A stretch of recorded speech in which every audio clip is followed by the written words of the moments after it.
Quando a gente pensa em um crime, a primeira imagem que vem na cabeça é aquela clássica, né? Polícia, peritos do Estado, promotores.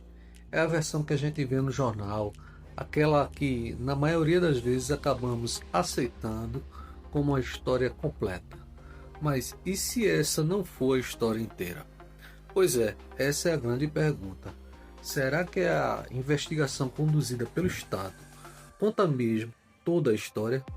Será que ela é totalmente livre de falhas, de omissões ou daqueles caminhos que simplesmente não foram explorados? E é aqui que entra uma ideia que é fundamental para a justiça. A gente precisa romper com essa noção de que as provas que as autoridades produzem são assim incontestáveis. Esse é o ponto de partida para a gente entender um conceito que está cada vez mais importante aqui no Brasil. E a resposta para esse desafio todo tem nome: investigação defensiva. É uma ferramenta, olha, poderosíssima para ir além daquela narrativa única que a acusação apresenta, tá? Mas o que é isso exatamente? Bom, a investigação defensiva é basicamente um conjunto de atividades que a própria defesa realiza para coletar informações, que podem, claro, ajudar o acusado.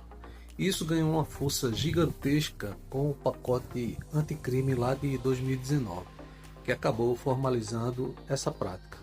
Deu sinal verde para advogados e suas equipes, como detetives e peritos, conduzirem suas próprias apurações.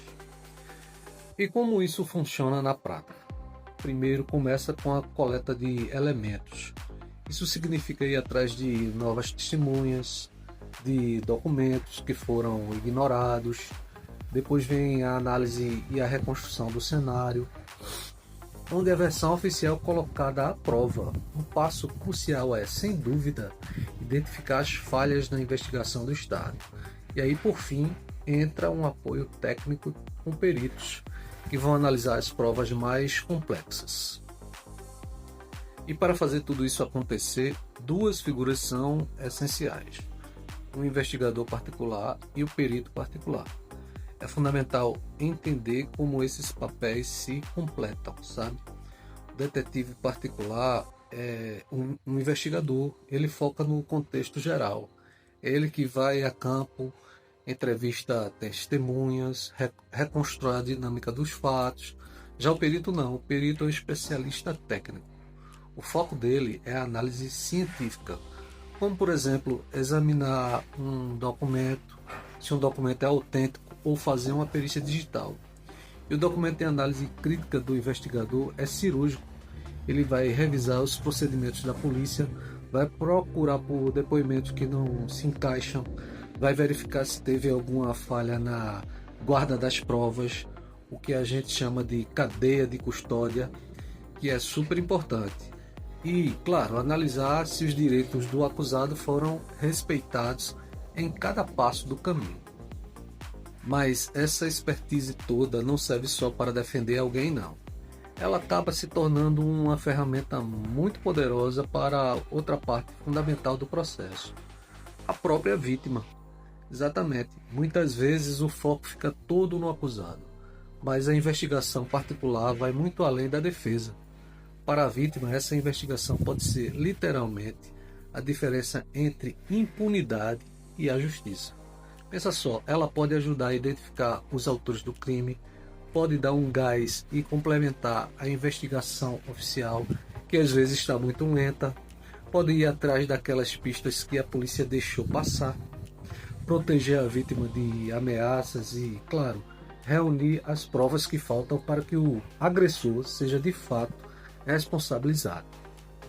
Então, no fim das contas, qual é o grande objetivo de tudo isso?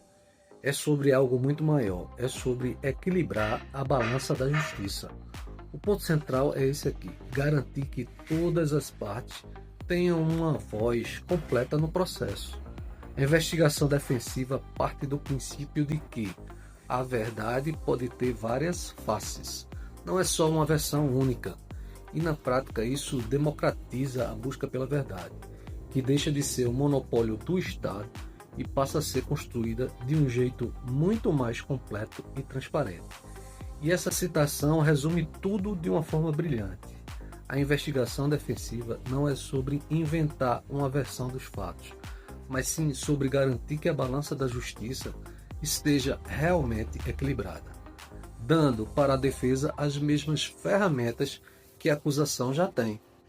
E isso tudo nos deixa com uma reflexão bem importante, né? Se a justiça depende da verdade, e não de uma versão dela, mas da verdade mais completa possível, quem é que garante que todos os lados dessa verdade venham à tona? É algo para se pensar.